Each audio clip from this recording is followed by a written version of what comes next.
On va essayer de fêter dignement les 10 ans des universités régionales.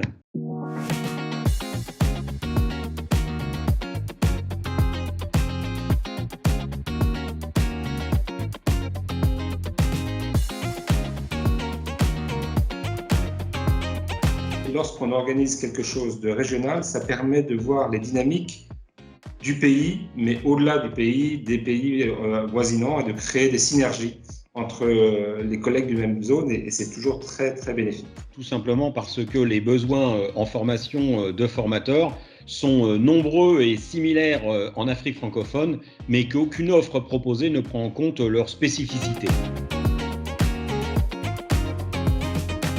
D'abord, la spécificité, c'était de ne pas le faire à Bucarest, pas dans la capitale, mais de le faire à Sibiu, en Transylvanie, pour qu'on puisse avoir cette discussion en dehors de notre zone de confort.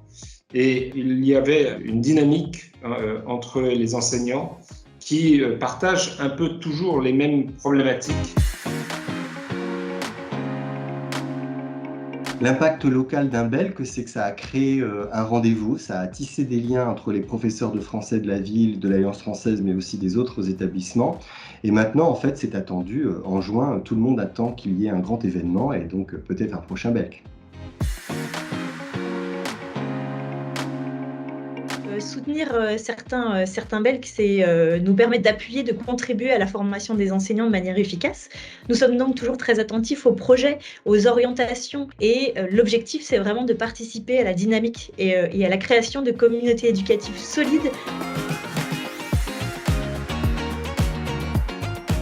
C'est quand nous avons réuni tout le monde pour la photo de famille sur les marches du lycée français, Jules Supervielle. C'était le dernier jour.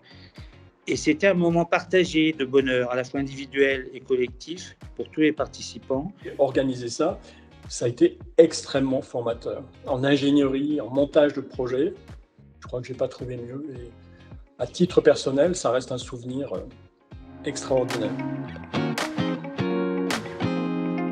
La grande difficulté qu'il y a eu au BELC 2019, c'est qu'il s'est déroulé au moment des protestations politiques à Hong Kong. C'était lorsque la pandémie est arrivée en Uruguay, en mars 2020.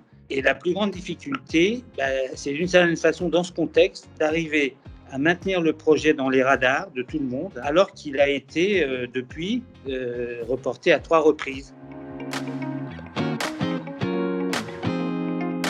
Parce qu'on aimerait pouvoir accompagner tous les BELC, participer à l'ensemble de ces rendez-vous aussi. Dès le début, bien avant que le BELC ait lieu réellement à Doha, on a su que d'autres pays étaient intéressés. Ça a été hallucinant. Ça venait immédiatement légitimer cette demande. Alors je me souviens, c'était Abu Dhabi, je crois, qui disait on est intéressé. Il y avait Taipei qui était intéressé. Il y a plusieurs pays qui se sont manifestés en disant et nous, et nous, et nous. Notre objectif avec cette première rencontre, c'est de développer un pôle régional de formateurs de formateurs.